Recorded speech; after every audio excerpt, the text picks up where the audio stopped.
Good morning to all of you once again. Here we are present to discuss again a very relevant topic of ancient history that is known as the importance of Manusmriti. As you know that Manusmriti is a very famous text of ancient Indian history in which we find the scenario of social, economic and cultural life of ancient Indian history. So it is a very important and relevant book that provides too much knowledge of that society, and it affects also the modern and the contemporary era too. अगर हम मनुस्मृति के ऐतिहासिक परिप्रेक्ष्य की बात करें तो हम पाते हैं कि वेदों के पश्चात जो भारतीय वाङ्मय है, जो भारतीय साहित्यिक विधा है, उसमें मनुस्मृति का सबसे ज़्यादा महत्व है। जो पौराणिक ग्रंथ अगर हैं, जो मेथोडोलॉजिकल टेक्सेस लिखे गए हैं, उनके पश्चात हिस्टोरिसिटी के दृष्टिकोण से मनुस्मृति महत्वपूर्ण रेलेवेंस रखता है।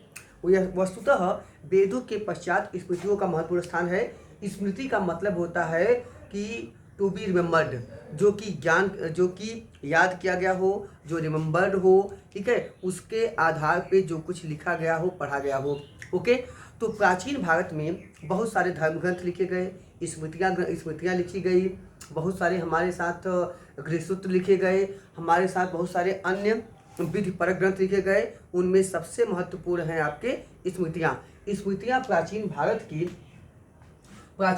की कानूनी ग्रंथ होते हैं, प्राचीन भारत के विधि परक ग्रंथ होते हैं, जिसमें समाज और सामाजिक व्यवस्था को चलाने के संदर्भ में नियम कानून का प्रतिपादन किया गया है। जैसे कि आगे चल के हिंदुओं के लिए जो नियम कानून प्रतिपादित किए गए उसे कहा गया हिंदू कोड बिल, मुस्लिम के लिए कहा गया मुस्लिम कोड बिल। इसी तरह आपके अन्य बहुत सारी प्राचीन सभ्यताओं में हमको ऐसे विधि परक ग्रंथ प्राप्त होते हैं, जैसे हम्बुरबी की विधि संहिता एक महत्वपूर्ण विधि परक आपके अभिलेख है। इसी तरह आपके कार्नवालिस कोड आधुनिक भारत में एक महत्वपूर्ण विधि परक स्रोत माना जाता है। तो बहुत सारे हमारे पास ऐसे स्रोत प्राप्त होते हैं। अब आते हैं थोड़ा सा, याद रखिएगा मनुस्मृति पे बहुत सारे आक्षेप भी लगाए गए हैं, उन सब की चर्चा करेंगे।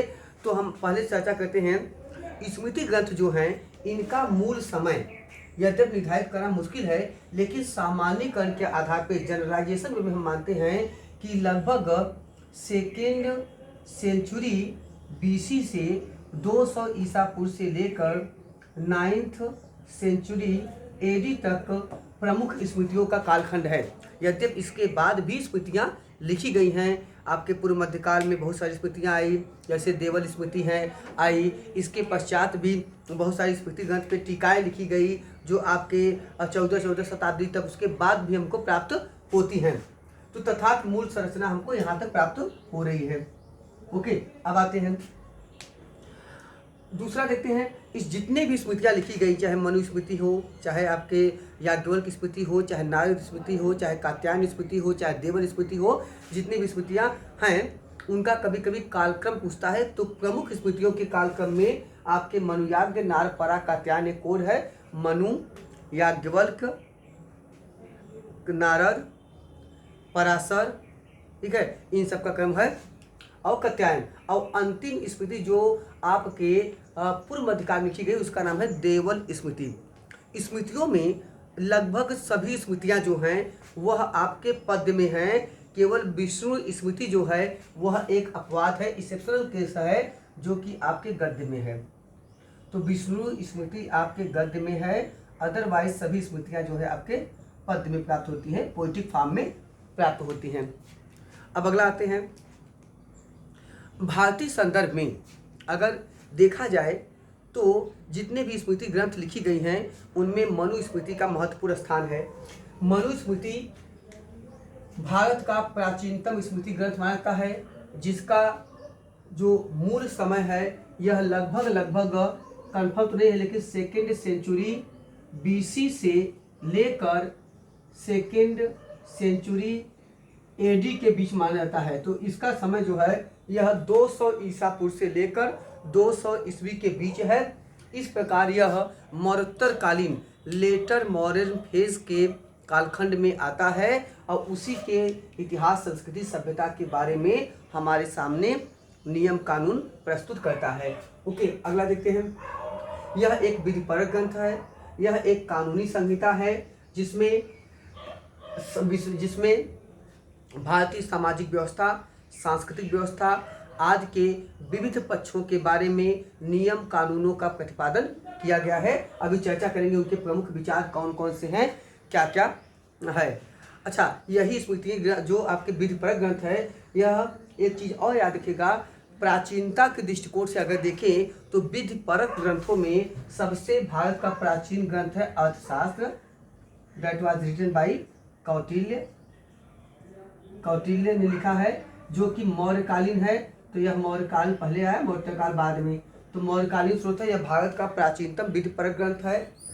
और आपको पता ही होगा कि कौटिल्य का जो अर्थशास्त्र है, ठीक है, यह विधि विषय पे लिखा गया, विधिपरक है। और इसको आगे चल के इस पे टीका लिखा है भट्ट स्वामी ने, इसी पे टीका लिखा है कामंतक ने नीतिसार के नाम पे, और उसके बाद इसका अंग्रेजी अनुवाद किया है ज्वाली ने। ठीक, तो ये महत्वपूर्ण तथ्य है। अगर प्राचीनता के दृष्टिकोण से तो कौटिल्य का अर्थशास्त्र प्राचीनतम विधि ग्रंथ है, लेकिन अगर विशालता के दृष्टिकोण से देखें तो भारत का सबसे विशाल विधि ग्रंथ जो है वह आपका मनुस्मृति है। ठीक, मनुस्मृति विशाल है, सबसे बड़ा है, उसमें कंटेंट ज़्यादा मिलते हैं। इसके पश्चात कामंतक का नीतिसार है, महत्वपूर्ण विधिपरक ग्रंथ है। इसके पश्चात आपका भट्ट स्वामी का है, जिन्होंने अर्थशास्त्र पर टीका लिखा है। इसके पश्चात अन्य ग्रंथों में आपके विजयनगर साम्राज्य में कृष्णदेव राय ने एक महत्वपूर्ण ग्रंथ लिखा है जिसका नाम है अमुक्त माल्यद। अमुक्त माल्यद तेलुगु भाषा में लिखा गया ग्रंथ है और यह भी विधिपरक ग्रंथ माना जाता है। ठीक है, और उसके बाद आधुनिक भारत में कार्नवालिस कोड इसी विधा का, इसी जेनर का एक महत्वपूर्ण ग्रंथ है। अगला आते हैं, अब मनुस्मृति का देख ले। मनुस्मृति में जो मनु की स्मृति है, इसमें कुल 12 अध्याय हैं और लगभग इसमें 2684 श्लोक हैं। यद्यपि कुछ इसके जो संस्करण प्राप्त हुए हैं उनमें हमको 2664 ही श्लोक प्राप्त होते हैं। ठीक है, तो ये सामान्यकरण पे है। मनुस्मृति, अब देखिए मनु का समझ देख लेते हैं। यद्यपि मनु के बारे में कहना मुश्किल है, क्योंकि मनु जो हैं भारतीय ऐतिहासिक विधा में पौराणिक आख्यानों में प्रथम मानव माने जाते हैं मनु। यद्यपि आप देखिएगा तो रामापिथेकस जो है भगवान राम के नाम पे बना है, जो भारत का प्राचीनतम मानव शिवालिक पर्वत श्रेणी से मिला, उसका भी नाम रख दिया गया था रामापिथेकस, जो जाव मानव का प्रकार है। ठीक है, और भगवान राम को आदि पुरुष मान के किया गया। लेकिन पौराणिक आख्यानों में मनु को प्रथम मानव माना गया। मनु और शत्रुपा से भारत में सृष्टि के अवतरण की संकल्पना व्यक्त की गई है, जैसा कि क्रिश्चियनिटी में, ईसाइयत में हमको एडम और ईव की संकल्पना मिलती है, जो कि आपको मिल्टन के पैराडाइज लास्ट में देखने को प्राप्त होता है। अब आगे देखते हैं फिर। तो मनु, भारतीय परंपरा में कुल 14 मनु हुए हैं। भारतीय परंपरा में कुल 14 मनु हुए हैं। अब यह कहना मुश्किल है ये प्रथम वाले मनु हैं, इनका कालखंड कब है, मानवता का विकास या सृष्टि का उद्भव जब हुआ तब पहली बार मनु आए, तो ये पौराणिक आख्यान है। इसके पीछे हमारे पास बहुत ज़्यादा हिस्टोरिकल सोर्सेज नहीं हैं, ऑथेंटिक सोर्स नहीं है, इसीलिए ये सब पौराणिक आख्यान हैं। They are just like the phony history. ये छद्म इतिहास लेखन है, इसमें ऐतिहासिकता की बहुत कमी होती है। यह जनश्रुतियों, अनुश्रुतियों और परंपराओं में चलता है, इसके पीछे हिस्टोरिसिटी प्राप्त करना मुश्किल है। तथापि जो मनुस्मृति लिखा गया है, इसका समय जो है 200 ईसा पूर्व से 200 ईस्वी के बीच का माना जाता है।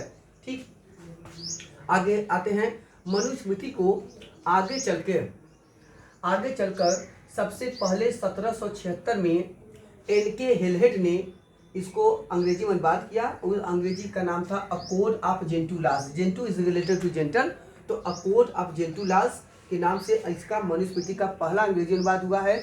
इसी को कहते हैं ऑर्डिनेशंस ऑफ पंडित्स, इसी को कहते हैं ऑर्डिनेशंस ऑफ पंडित्स इसे कहते हैं। और एक और याद रखिएगा, इसके पश्चात जब 1784 में एशियाटिक सोसाइटी ऑफ बंगाल की स्थापना हुई। एशियाटिक सोसाइटी ऑफ बंगाल जिसके जिसके प्रमुख कर्ता धर्ता थे विलियम जोन्स, जिन्हें आप भारत में कहते हैं फादर ऑफ इंडोलॉजी। भारतीय जो भारतीय प्राच्यविद हैं, जो भारतीय भाषाविद हैं, जो भारतीय ज्ञान विज्ञान और संस्कृति का अध्ययन करते हैं, ये कहलाते हैं इंडोलॉजिस्ट। तो इस पर इनको कहा जाता है फादर ऑफ इंडोलॉजी या फादर ऑफ इंडोलॉजिस्ट। तो इनको विलियम जोन्स ने, ठीक है, विलियम जोन्स ने आगे चल के जब एशियाटिक बंगाल सोसाइटी की स्थापना हुई तो उसके संस्था के माध्यम से इन्होंने इसका फिर से अनुवाद कराया और यह अनुवाद हुआ था इंस्टीट्यूशंस ऑफ हिंदू लॉज के नाम से।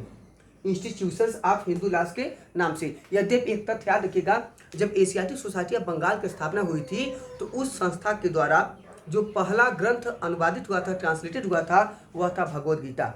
ठीक है, भगवद गीता वह पहला ग्रंथ आपका अनुवादित हुआ था, जिसे आपका अनुवादित किया था विलियम जो आपके विल्किंस ने।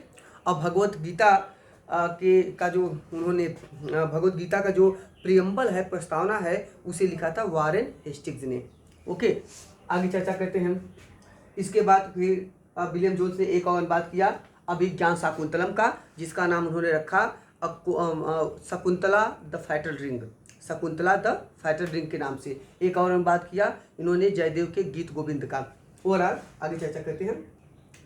तो कुल मिला के ये दो प्रमुख इसके अनुवाद हुए। हमने अभी चर्चा कर लिया कि इसके रचनाकार और तिथि बाद हमने देख लिया। आगे अब आते हैं, अगर इसके वर्ड विषय जो इसका मुख्य नरेशन है, जो इसके मुख्य आपके कंटेंट हैं वो क्या हैं।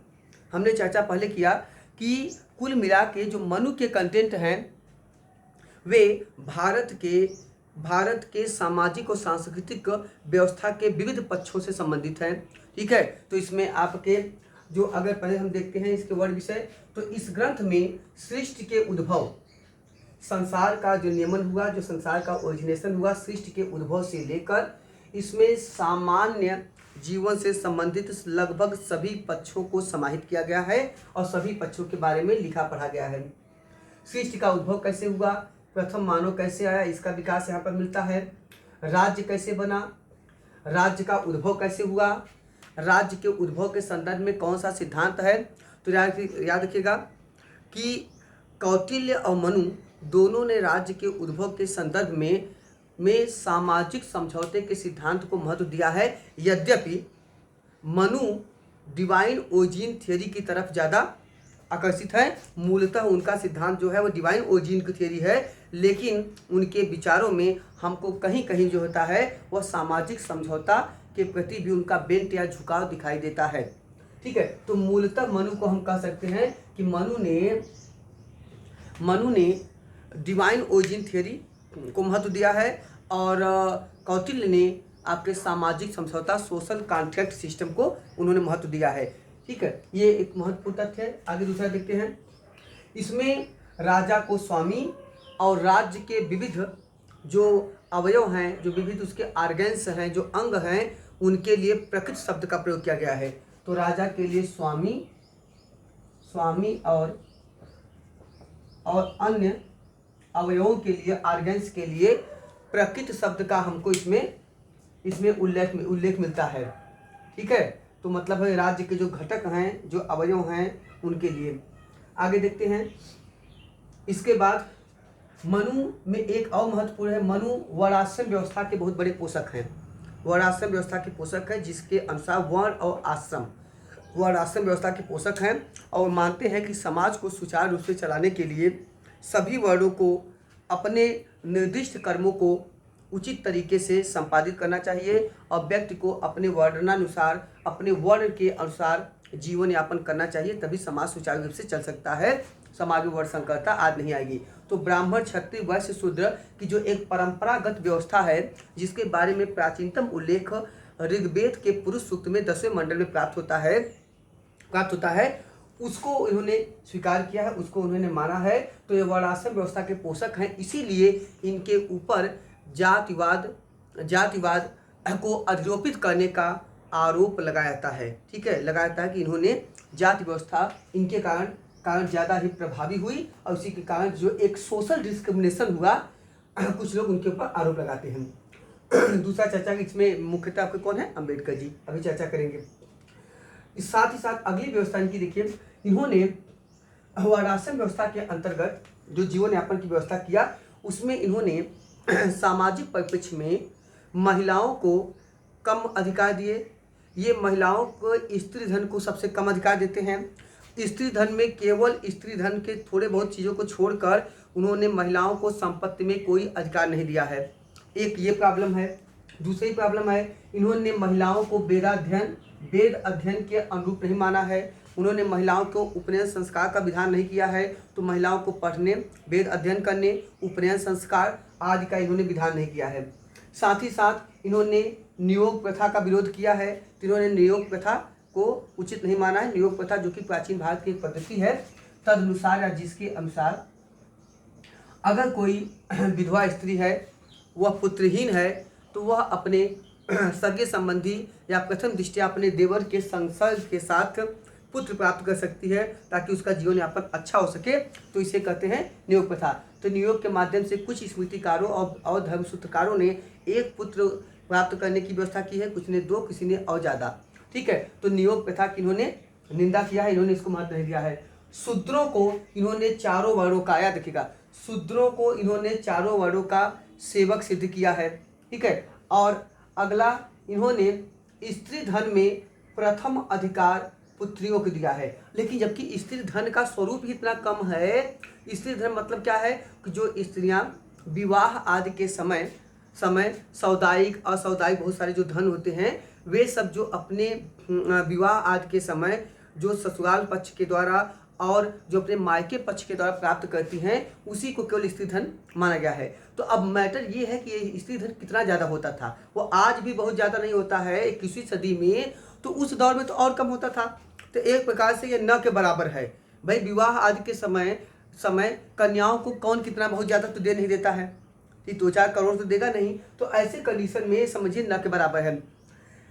महिलाओं के स्त्री धन का सबसे विस्तृत जो क्षेत्र है, सबसे ज़्यादा जो डायमेंशन मिलता है, वह मिलता है देवल स्मृति में।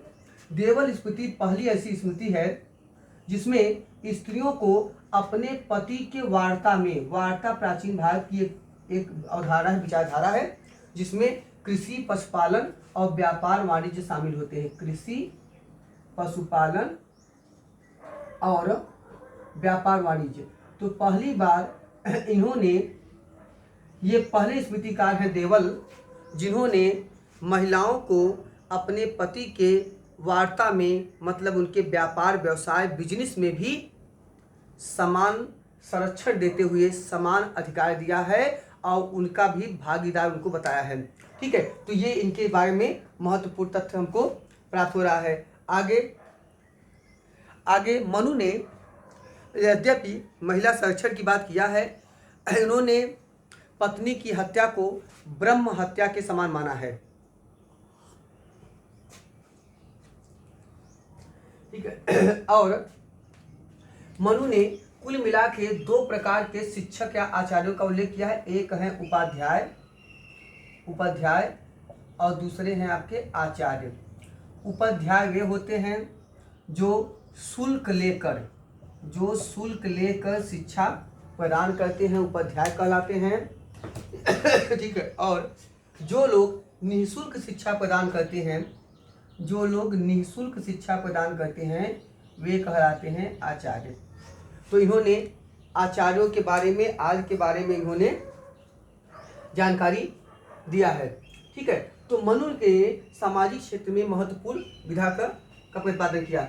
विवाह विच्छेद को मनु ने मोक्ष कहा है, याद रखिएगा। विवाह विच्छेद या तलाक को मनु ने मोक्ष कहा है, मोक्ष या मुक्ति कहा है। कभी हिस्टोरिकल फैक्ट आपको आ सकता है।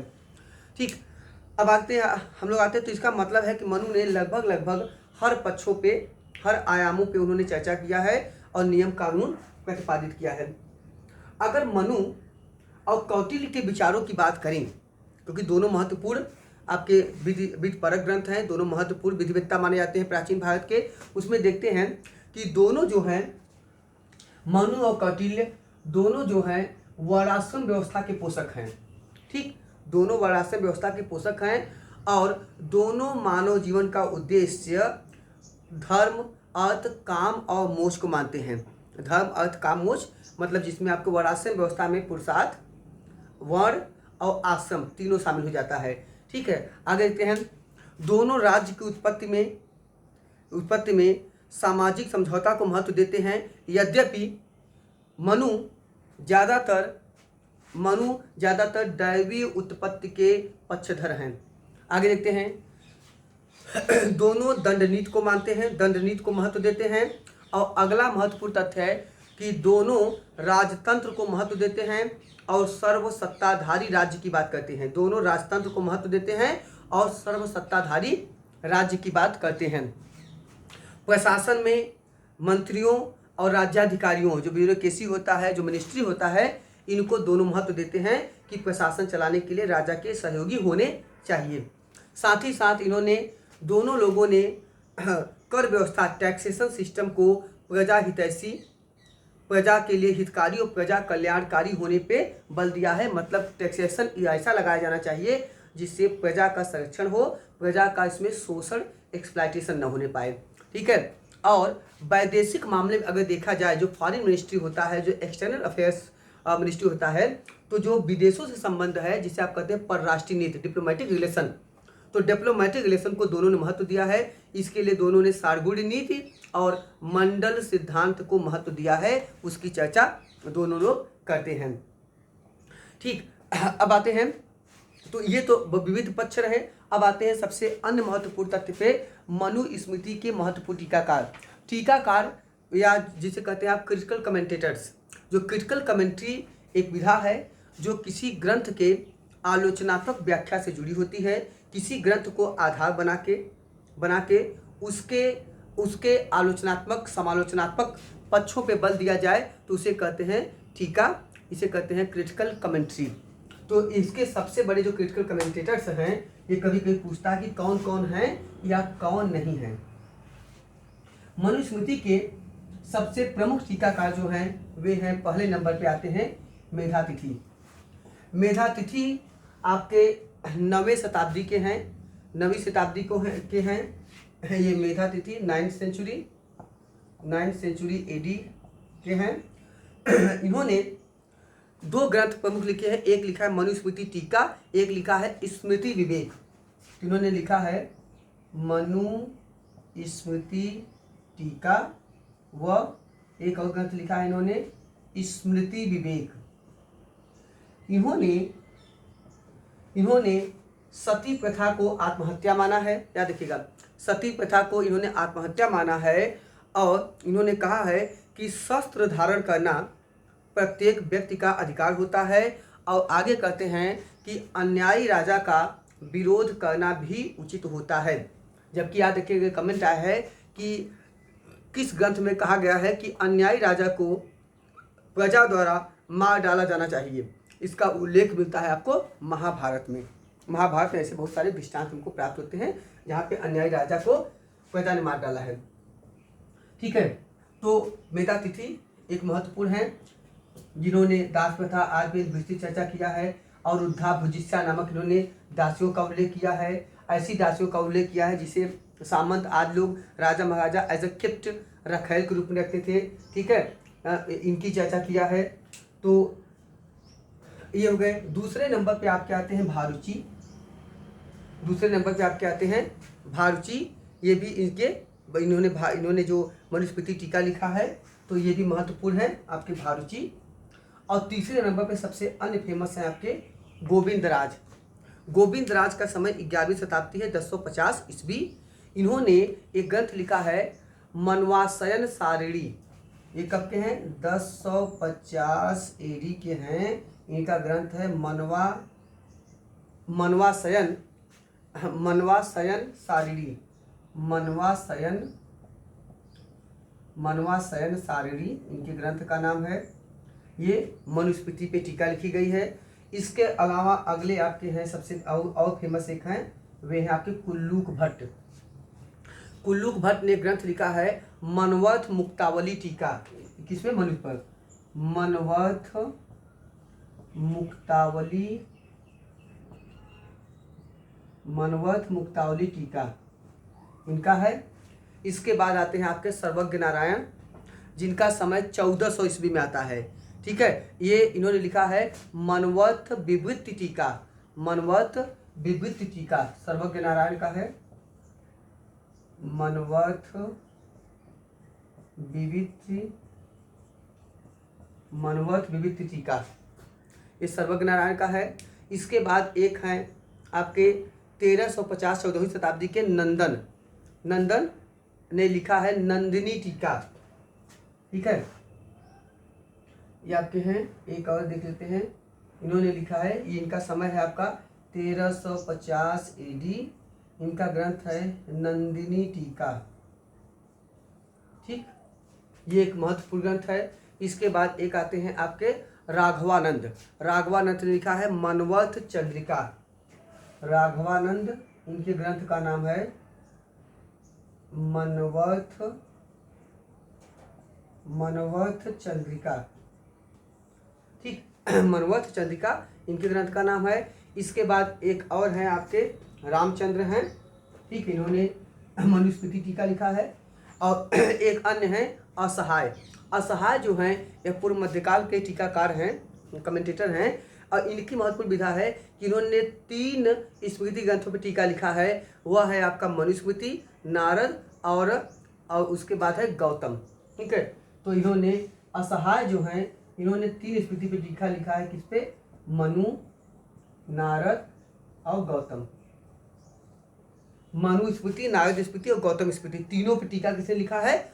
असहाय ने। तो ये क्वेश्चन भी आपको ऐसे डायरेक्ट पूछा सकता है। अब आते हैं थोड़ा सा इसके क्रिटिकल एनालिसिस की तरफ बढ़ते हैं। मनुस्मृति को आगे चल के बहुत ज़्यादा क्रिटिसाइज किया गया है। वर्तमान तक आप देखते होंगे समय समय पे बहुत सारे संगठनों के द्वारा, बहुत सारे आपके जो दलित शोषित चेतना वाले हैं, जो दबे कुचले, यह दलित शोषित जो है कोई जातिगत शब्द नहीं है। दलित शोषित जो है एक वर्गीय अवधारणा है, जिसमें दबे हुए कुचले हुए जो सबक्रिस्ट क्लास के लोग हैं, जो मुख्य धारा से दूर हैं, जो मुख्यतः सामाजिक आर्थिक रूप से पिछड़े लोग हैं, उनको कहते हैं आपका दलित शोषित। तो जो दबे हुए शोषित लोग हैं जिनमें ज़्यादा संख्या जो है वह निम्न जातियों की मानी जा सकती है, लेकिन यह है मूलतः जातीय संकल्पना न होकर वर्गीय संकल्पना है। इन लोगों ने में भारत में जितना डिस्क्रिमिनेशन है, सामाजिक ताने बाने में जितने प्रॉब्लम है, जितना आपके एक discrimination on the ground of sex, on the ground of casteism, इन सब का मूल आधार इन्होंने मनुस्मृति को माना है। इसी के ऊपर उन्होंने इम्पोजमेंट किया है, अधिरोपण किया है कि मनुस्मृति के कारण ही समाज में इतने प्रकार के डिस्क्रिमिनेशन प्रचलित है। इसमें मूलतः थे अम्बेडकर जी। अम्बेडकर ने बहुत सारा काम किया। अम्बेडकर ने एक किताब लिखा बुद्धा और उनका धर्म, एक किताब लिखा बुद्धा एंड कार्ल मार्क्स, एक किताब लिखा है Pakistan and the partition of India. और ठीक है, उनकी एक संस्था बड़ी फेमस थी बहिष्कृत भारत, बहिष्कृत हितकारी सभा, ऑल इंडिया डिप्रेस्ड क्लास, उन्होंने लिखा कांग्रेस स्थापित किया था। उन्होंने एक डिप्रेस्ड इंडिया नामक पत्रिका का भी प्रतिपादन किया था। तो बहुत सारा उन्होंने काम किया था। उन्होंने किताब लिखी थी थाट्स ऑफ पाकिस्तान भी लिखा था। तो ओवरऑल उन्होंने जब 1934 में गांधी ने सक्रिय राजनीति छोड़कर हरिजन उत्थान को गए, उससे पहले ही हरिजनों के बड़े नेता के रूप में अम्बेडकर जी आ चुके थे। अम्बेडकर ने जब कम्युनल अवार्ड आया 1932 में, जिसे आपका मैकडोनल्ड का सांप्रदायिक निर्णय भी कहते हैं, उसमें उन्होंने जब दलितों के लिए अलग आरक्षण की बात किया था, खासकर कब सेकंड राउंड टेबल कॉन्फ्रेंस में, फर्स्ट राउंड टेबल कॉन्फ्रेंस में। तो उसी के बाद से जब कम्युनल अवार्ड आया 32 में, तो उसके सबसे बड़े ये प्रतिपादक, सबसे बड़े नेता के रूप में उभरे, जिसके विरोध में गांधी जी ने आमरण अनशन कर दिया और अंततः एक पूना पैक्ट हुआ। ठीक है, पूना पैक्ट हुआ।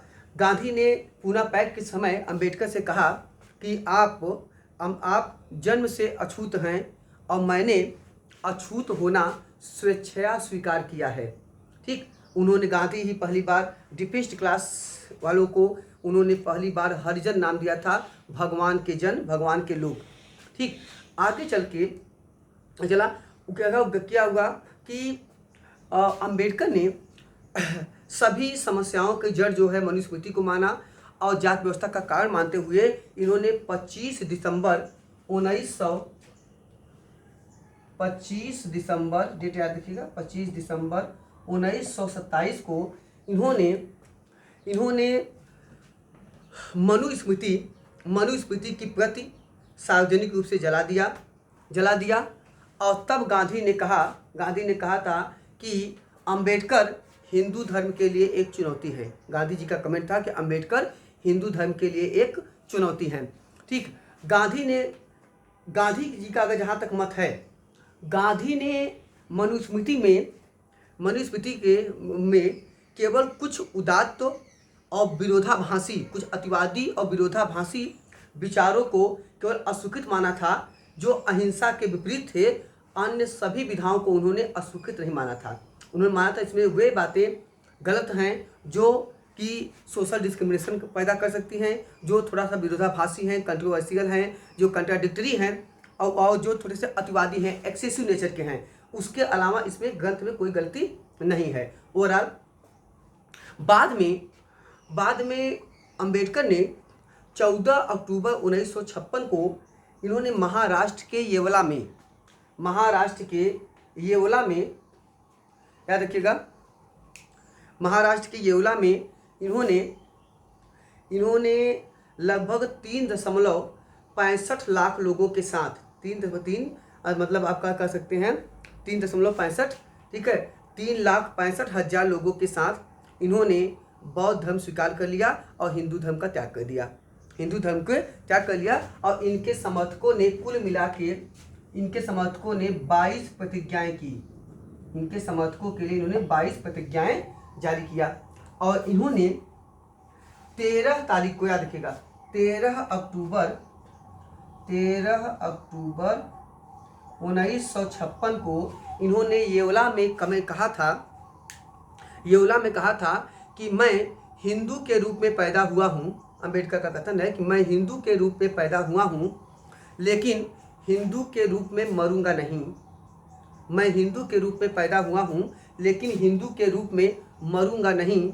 कम से कम यह तो मेरे बस में है। ये इनका कमेंट था। और उसके बाद इन्होंने एक याद रखिएगा, ये कमेंट उन्होंने कहा था येवला में ही, लेकिन ये कमेंट था 1935 का। और इन्होंने जब महाराष्ट्र में बौद्ध धर्म स्वीकार किया है वह था 14 अक्टूबर 1956। ठीक है, तो आगे रखिएगा 14 अक्टूबर 1956। ये वाला 13 अक्टूबर का कमेंट है।